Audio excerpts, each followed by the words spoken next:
एकांत जो होता है वो बहुत सारे ऋषि मुनि लेते थे जब उन्हें तपस्या करनी होती थी, तो वो हमेशा कोई एकांत जगह, जैसे वो पहाड़ों पे चले जाते थे या फिर जंगलों में रहते थे ताकि उन्हें एकांत मिले। तो जब वो एकांत में होते हैं तो क्या उनको अकेलापन होता है, क्या उनको खुशी होती है फिर?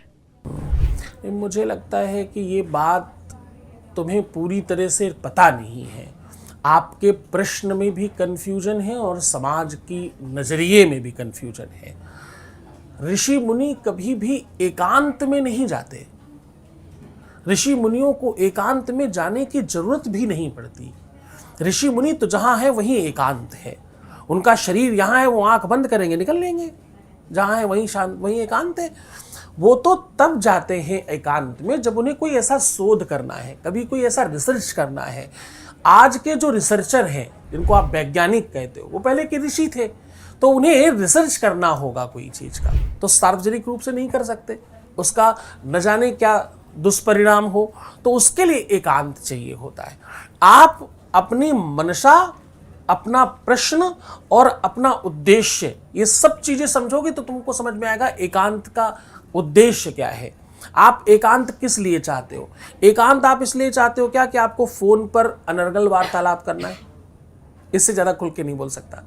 आपको फोन पर बातचीत करनी है किसी से पर्सनल, तो आपको एकांत चाहिए। आपको कोई ऐसी चीज करनी जो आप सार्वजनिक नहीं कर सकते, तो आपको एकांत चाहिए। आप एकांत इसलिए चाहते हो ताकि आप अपनी मनमानी कर सके। ये एकांत नहीं है, ये धृष्टता है, ये आपको बर्बाद करने की व्यवस्था है।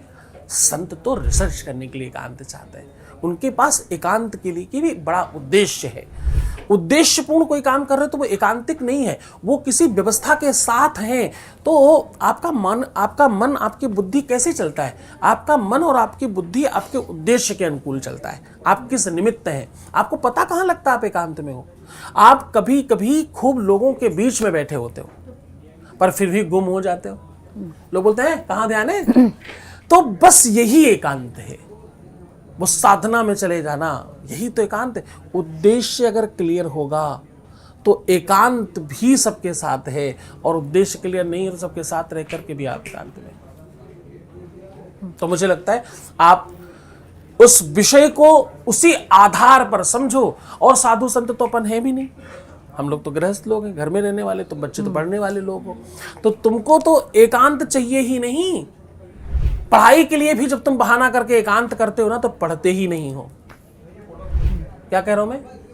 पढ़ाई के लिए भी जब तुम एकांत ढूंढ कर बैठते हो किताब लेकर, बस सच मानना आप पढ़ाई नहीं होगी। पढ़ाई का असली तरीका क्या है? समूह में बैठकर पढ़िए। बगल वाले को बैठकर देखकर पढ़ते हुए अपने को फील आता है। खरबूजा देखकर दूसरे खरबूजे को पक जाता है। एक पक गया दूसरा भी पकेगा, एक जबरदस्ती लगा पड़ा है दूसरा भी लगेगा। एकांत में कहां मन लगेगा? मन को जितना आप एकांत दोगे वो उतना ज्यादा उन्मादी हो जाएगा। क्या होगा? मन को एकांत दिया तो मन क्या होगा?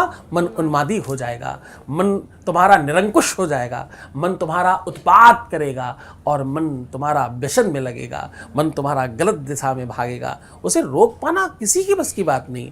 संत नहीं रोक पाते, महंत नहीं रोक पाते, दुनिया की कोई ताकत नहीं रोक पाई। तुम कहां से रोक पाओगे? तुम तो अभी नन्हे पुष्प हो।